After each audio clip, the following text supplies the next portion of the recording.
Okay, there is no plan of the talk because I believe that the good talk should be a performance where you don't know what will happen in there. Okay, so just general framework for Einstein relativity. So the total Lagrangian is composed of the Hilbert Lagrangian, which contains second derivatives of the metric, plus matter Lagrangian, which contains some matter field, which symbolically is denoted by phi, and up to first derivatives of the metric, which enter via the possible connection coefficients in order to transform partial into covariant derivatives. Phi may be a very general matter field. Could be electromagnetic potential, of course, could be also scalar field, but also hydrodynamic matter, dust, maybe elastic matter, but not viscoelastic. Okay, but elastic matter could be as well. And the standard. And now, my talk is trivial.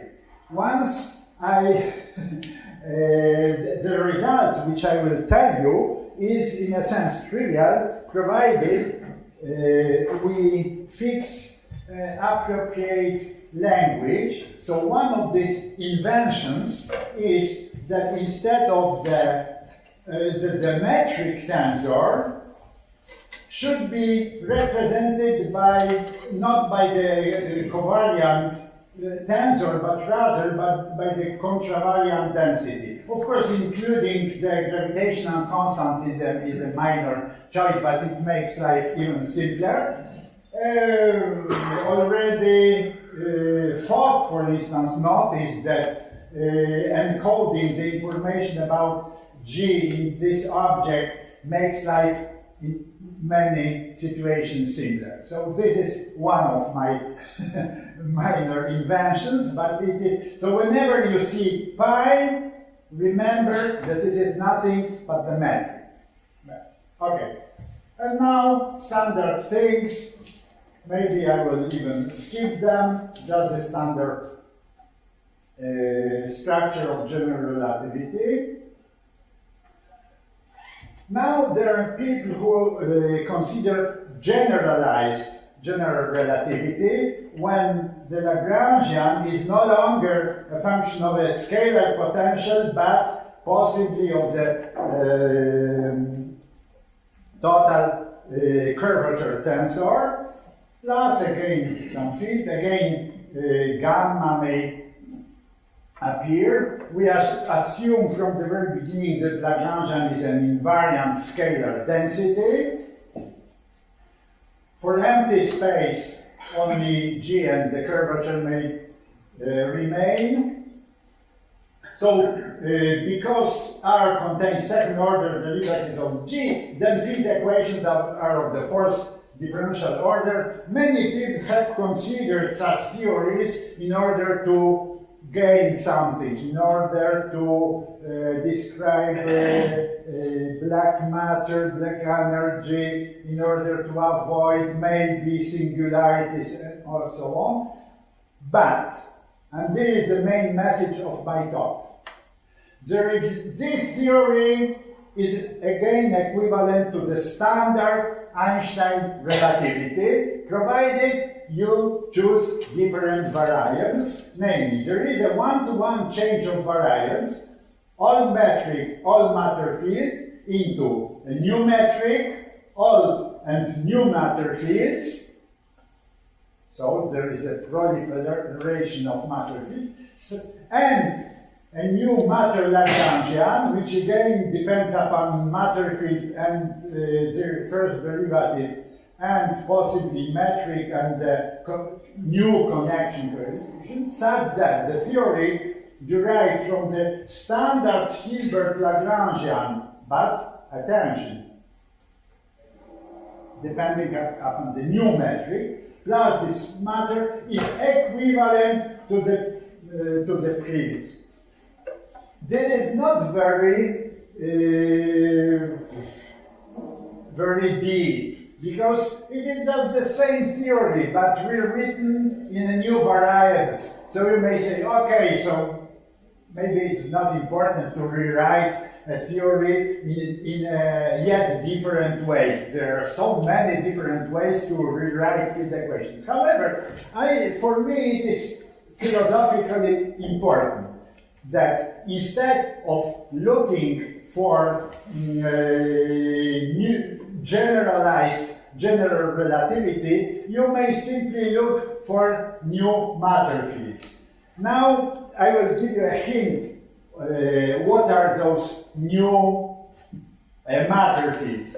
So if you decompose Riemann tensor into its irreducible parts, namely the Ricci and the Weil, then the new metric is nothing but the momentum canonically conjugate to R, which means the derivative of the Lagrangian with respect to the Ricci. I remind you that the Hilbert Lagrangian was of that form. The form in the standard case, this new metric is simply an old metric, nothing changes. But for a more general Lagrangian, of course, the new metric has a priori nothing to do, it is just a new different field. Moreover, the old metric tensor is downgraded to the level of matter fields. However, there is an additional matter field, namely the momentum canonically conjugate to the Weil. Which means that those matter fields may be divided into three groups. First, the old matter field, the old matter, and this new momentum canonically conjugate to the Weil.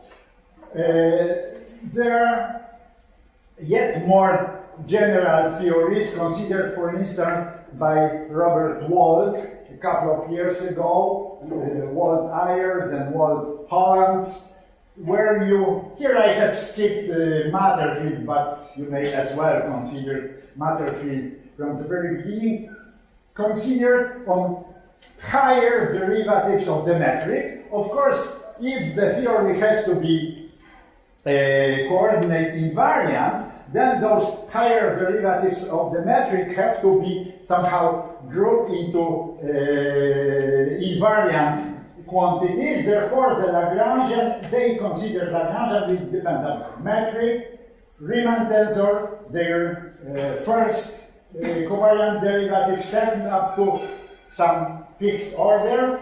Now, of course, this contains k plus 1 derivatives of the metric, which means that a priori field equations are of this high order. But again, there exists a one-to-one change of variables, such that even this theory is equivalent to the standard Einstein theory for the new metric. This new result has not yet been published. It is work in progress in collaboration with Giovanni Moreno, who is sitting here, and Katarzyna Seng. So you see that those generalizations lead to nothing else but just new matter fields, non-standard. The advantage of such reformulation of equations, because I stress these are the same equations, may be following. First of all, if you want to analyze stability, then in standard general relativity you have standard tools like positive math theorem and so on and so on. So in this reformulation you may use already. Another thing is that instead of inventing new kind of matter which would do some job for you. You just get some, you derive the matter from the geometry, which, at least for me, is a certain advantage. Will they satisfy energy conditions? Pardon me? Will they satisfy energy conditions, this new? It depends upon, of course, it depends upon the Lagrangian, and then you may impose the energy condition choosing the appropriate Lagrangian. Now, the first example of such a theorem was the Sakharov theory from, as far as I remember, 67 probably, where he added R squared to the standard Lagrangian, and now there is a huge community of people analyzing the generalization of that, namely Lagrangian, which depend upon an arbitrary function of a scalar. So this is a very special class, because if you calculate this new metric, it turns out that it is proportional to the old metric times scalar coefficient. Therefore, the entire information about the new metric is contained into within a new scalar field. So, after all, this theory is equivalent to a standard Einstein theory interacting with the matter field. This was proved first by Marco Ferraris and independently by us long time ago. Okay, so this change of variables is very simple. This is the change of variables. Then the theories where the Lagrangian does not depend upon the entire Riemann tensor, but only upon the Ricci, was also a minor generalization. For instance, such Lagrangians people consider. So we have, yeah, okay. And now this new matter. So here, the new matter field is the old matter. And now let me pass to the general case. So the proof is merely Legendre transformation. When you take a generic textbook in general relativity, they calculate the variation of Hilbert. Actually, they always encode metric by the covariant tensor, so they calculate this quantity rather, but the transition from here to there is trivial because it is pure algebra.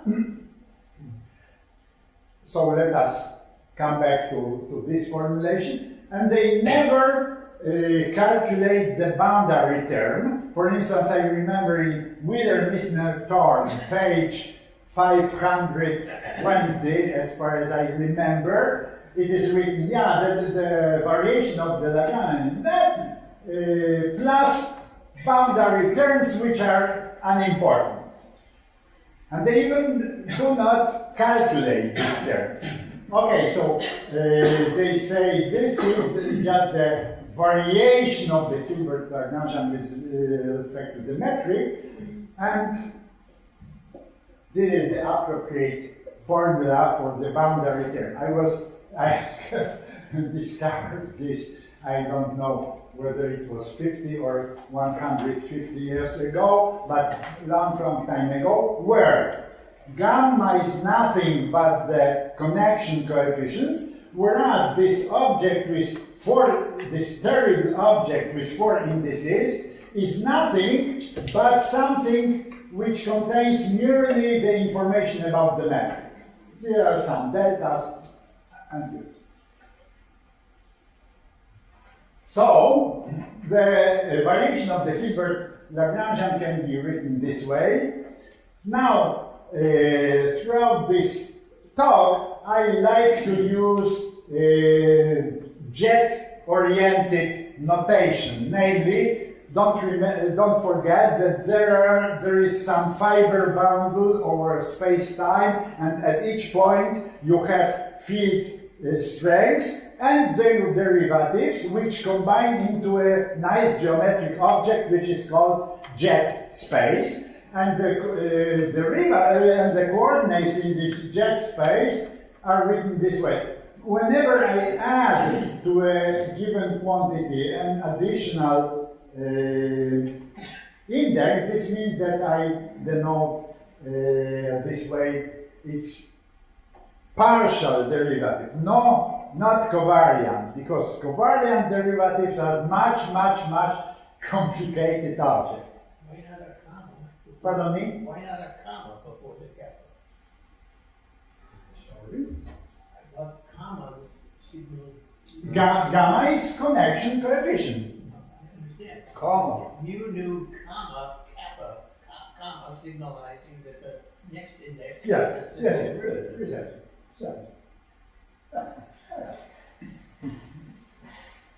You can Okay. add if you want. So, you may say that this pi with 4 indices, this pi with 4 indices is nothing but the derivative of the Hilbert Lagrangian with respect to the derivatives of the connection. And due to the fact, because at this moment I'm still within standard Einstein theory, due to the fact that the Hilbert depends upon a very specific combination of the curvature tensor, you get this formula that in fact everything is okay. So from here you may say the metric is canonically dual to connection gamma. Okay. So this is the formula. Of course, the same you also calculate the variation of matter. Matter depends upon matter field, but also upon metric. This is written that way. So in a standard way, this formula means that the derivative of the matter Lagrangian with respect to the derivative of the matter field are those matter momenta, and so on and so on. This is like a standard notation. Again, I use this jet-oriented thing. I will also use it for metric. Pi is metric, don't forget. So you may say that, for instance, this momentum canonically conjugate like that. Okay, everything is clear. So again, variation of the total Lagrangian contains volume and the boundary part. And in the standard approach to calculus of variations, you say, we begin with fixing boundary data, and then we try to fill the volume in such a way to minimalize or something like that. This point of view, which is very nice for a brachystochron problem or any elliptic problem, is completely non-realistic for hyperbolic problems. If you first choose boundary data, for instance, for general relativity, then the probability that there is any solution which corresponds to those data is exactly 0. So this philosophy is very bad, and I always use the philosophy which I call on shell, namely, I never go out of shell. I only consider those jets which fulfill field equations, which means that the volume part is a priori vanishing.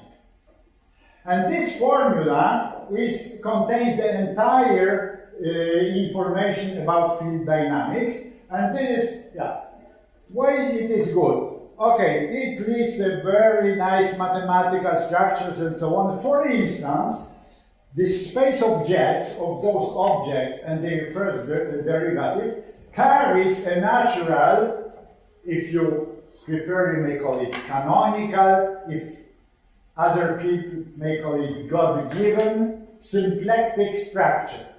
This is a symplectic structure. At each point, you have quantities which are mutually dual, and there is a finite dimensional symplectic structure. So you may use symplectic geometry, which you know from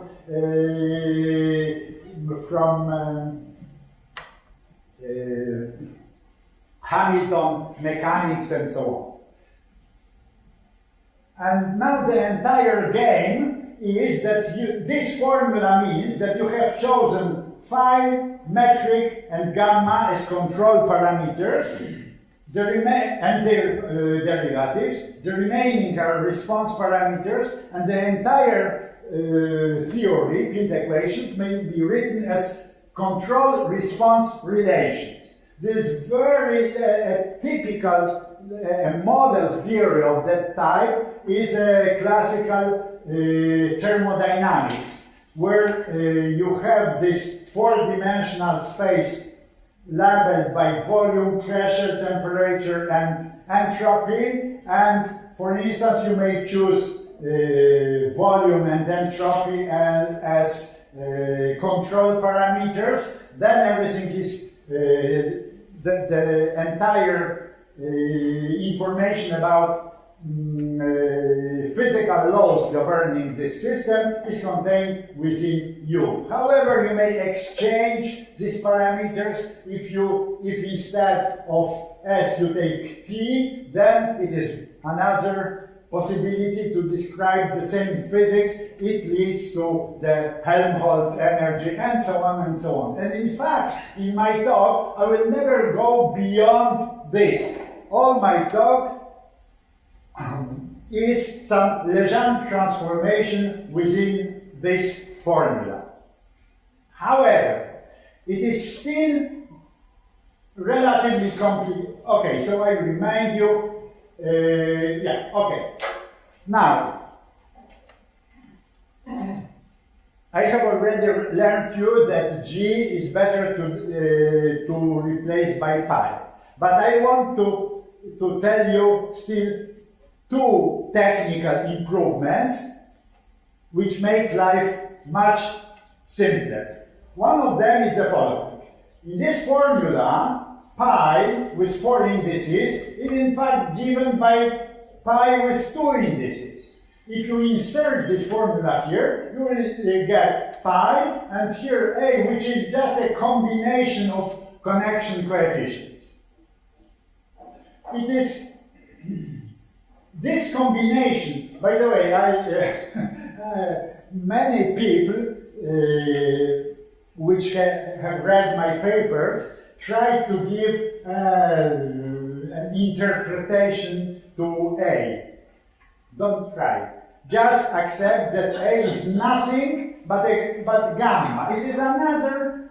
This is another encoding of the information contained within gamma. So whenever in my talk you see the letter A, capital A, just don't forget that it is nothing but connection coefficients in a slightly different representation. But this slightly different representation makes life 10 times easier. Okay, so this, by the way, this quantity is very useful. For instance, the Ricci tensor is nothing but the divergence of this A plus some extra algebraic. But this makes life much easier. Okay, so if you rewrite it this way, you obtain this formula. Now you see that pi is contained here and there. Therefore, some symplectic reduction is necessary.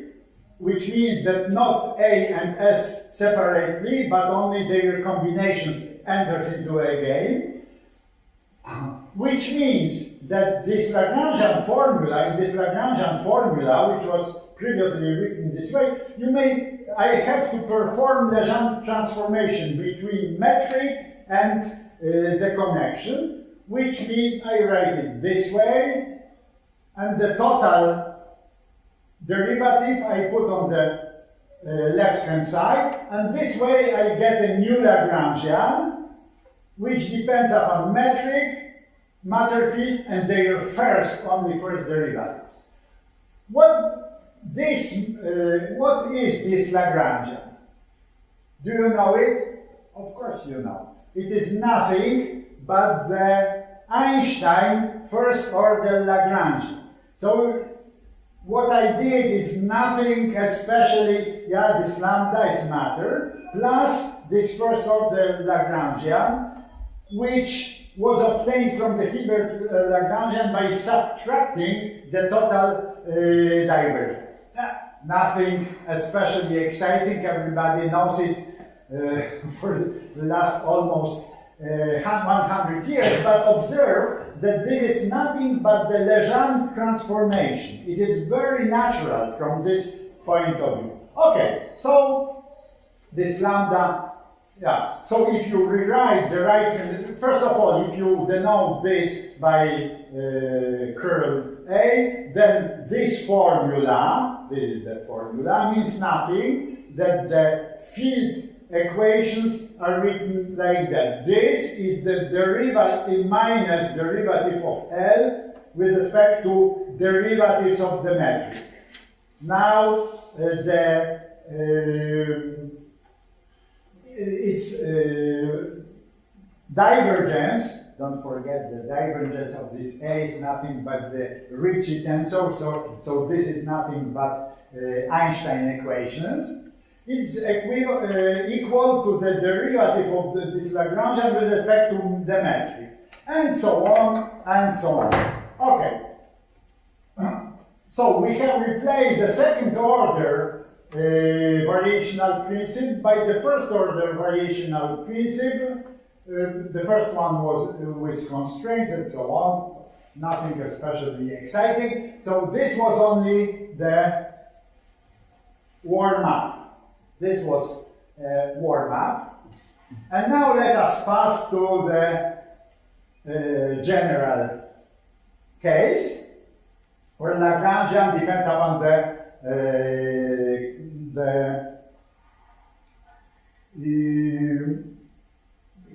Riemann tensor. First of all, so first lesson we have already had. It's much better to replace G but by pi. Okay, so this is first trivial step. So if we write down this generating formula, so there is matter field, there is metric, there is connection. And now so in principle, what is this new momentum canonically conjugate to gamma? This is defined as a derivative of the Lagrangian with respect to derivatives of the connection.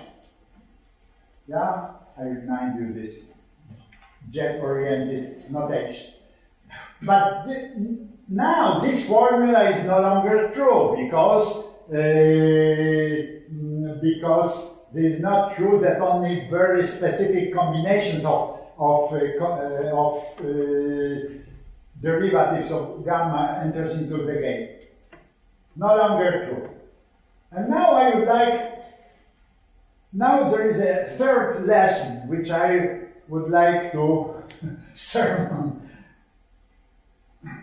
Because this is probably the main point. There is a lot of papers devoted to such theories, and they end up with terribly complicated calculations where you obscure everything. Okay, let us see how to define the derivative of the Lagrangian with respect to derivatives of gamma if the function depends upon the Riemann tensor. A priori, this derivative is defined that way. However, R is antisymmetric here. Therefore, this formula doesn't define Q unless you impose the antisymmetricity. However, R fulfills also Bianchi. Therefore, again, you may add to Q something which has antisymmetric part. Therefore, in order to have Q defined uniquely, you have to impose some condition, for instance, that the total antisymmetric. Okay. Now Q fulfills a priori this condition. And insert the definition for R. And extracts the part which depends upon the derivatives of gamma. This part goes further. So, due to antisymmetricity, you may rewrite it this way, but don't forget that gamma is symmetric in mu. If gamma is symmetric, then you may write down only symmetric part. And this is precisely the derivative of f with respect to derivatives of gamma. Let me call this object pi. This is precisely pi. And look, if Q fulfills this algebraic identities, then pi automatically is symmetric in first two indices, and its symmetric, total symmetric part vanishes. Okay, so a priori, the lesson from this simple consideration is the following. Whenever we calculate the derivative of the Lagrangian with respect to derivatives of gamma, and these derivatives enter in a linear way within the curvature tensor, then a priori we would like to write down this formula. But this is not, this is a nonsense because the algebra of that is completely different.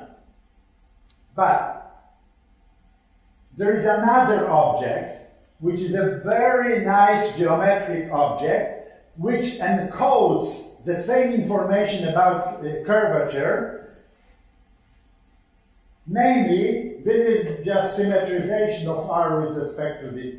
This symmetrization, doing such a symmetrization, you do not lose any information because you may recover R when anti-symmetrizing here. And this is the good object to describe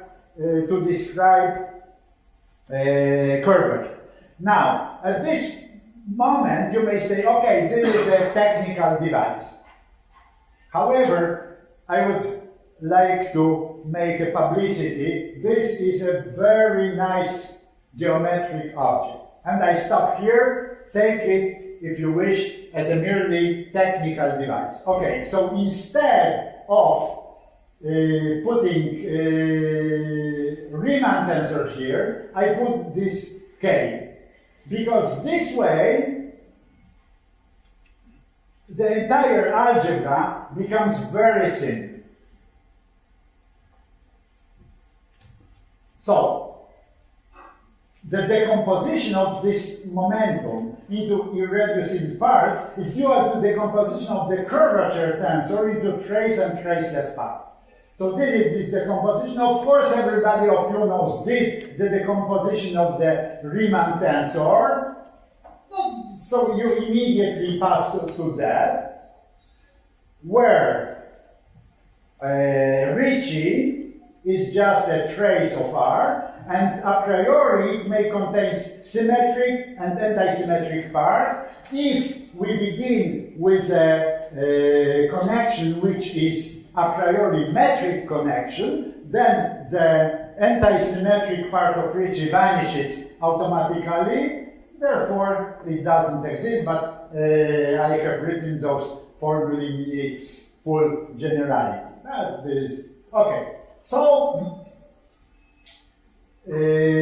this quantity, which is part of the right-hand side, splits into the derivative of the Lagrangian with respect to the Ricci and the derivative with respect to y. This is, by the way, just the trace of this new momentum. Now, this pi is composed of two objects, this one and that one. This is precisely like in standard Einstein theory. So you see this decomposition. And ladies and gentlemen, take this quantity as a new metric. This is the new metric. So after all, we have to perform Legendre transformation between this total momentum and gamma. How do we do it? Like that, we write this as the total derivative minus that. The total derivative we put on the left-hand side. Yeah. Now we split pi into the new metric and this new matter field. So we obtain this formula. Again, we replace gamma by this A. So this is standard, what we did in the Einsteinian case. This object may be this object is not a tensor. This is a connection. So we may add and subtract and add the new connection defined by the new metric. This way we obtain some tensor here. And this formula is precisely what I have written for the standard Einstein theory, but now we have a proliferation of matter fields. Namely, we have old matter fields plus old metric, which plays role of the another matter field, plus this part, traceless part of this capital pi, which again plays role of the new matter field. And here is simply new metric and everything what happened there. At this point, I could stop and tell you, we have already passed the bridge between the standard Einstein theory and this generalized general relativity. However, this is a formulation in terms of this Einstein first order Lagrangian, but of course it is very easy to come back. Namely, you have to subtract this total divergence, which we have added before. Of course, now it is the total derivative calculated in terms of the new metric. So I will skip. There is this I will skip.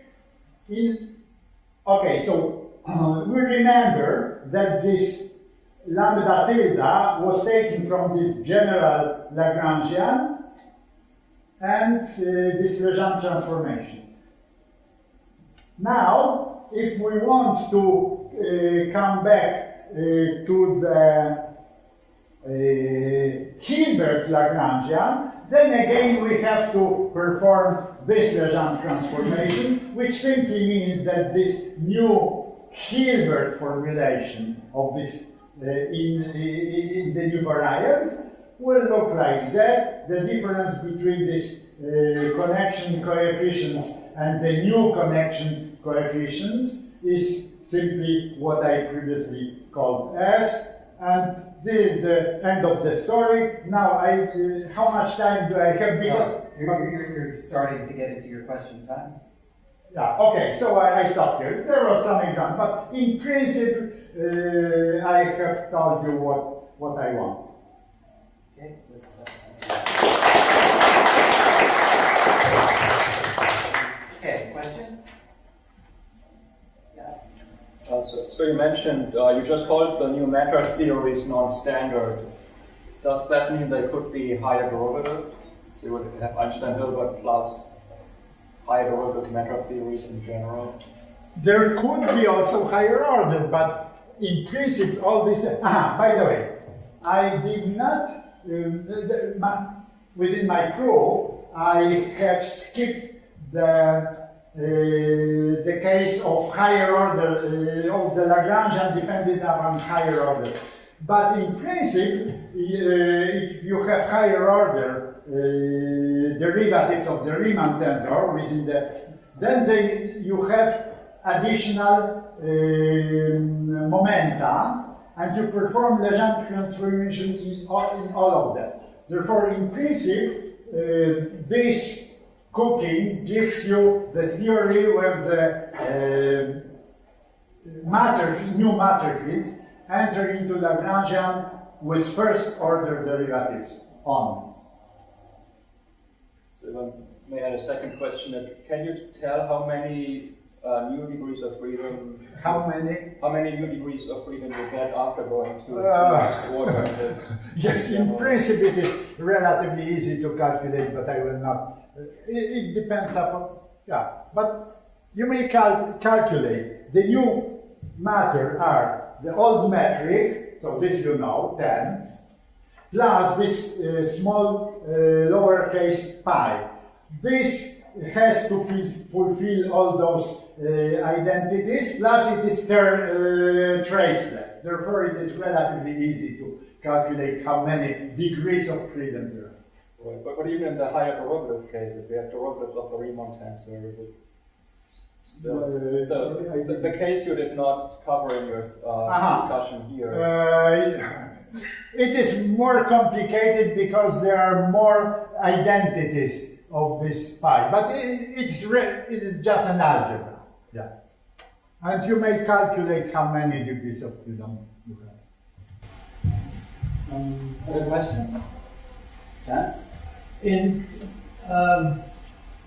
canonical relativity in phase-space variables, it is often the case that G alpha beta has a Splits into 3 plus 1. it's like a coordinate, and the momentum conjugate to that is called pi mu nu upstairs, and their Poisson bracket is things like we have. No. Why would you choose a symbol pi mu nu like that, which you want to have solely for the metric, and there is another use of it somewhere else? Okay, there are many ways to do it. For instance, in Wheeler-Missner term, these momenta are denoted by pi, for instance. So it is not just that. There are many. Why have I chosen this notation? I beg your pardon. No, it is not a bad notation. However, okay. I did not discuss the initial value problem and the symplectic space of initial data, but after this Legendre transformation, everything goes smoothly. Everything goes smoothly. Namely, you have this three-dimensional new metric, not the old one, plus the ADM momenta based on that, and so on and so on. It goes smoothly. Other questions? So actually, let me ask one. This on-shelf philosophy and use of symplectic methods and sort of analogies with thermodynamics reminds me an awful lot of Bob Wall's Hilbert charge approach. Is there any connection between? There is a connection, but I believe that he did not finally get the core of this. Yeah.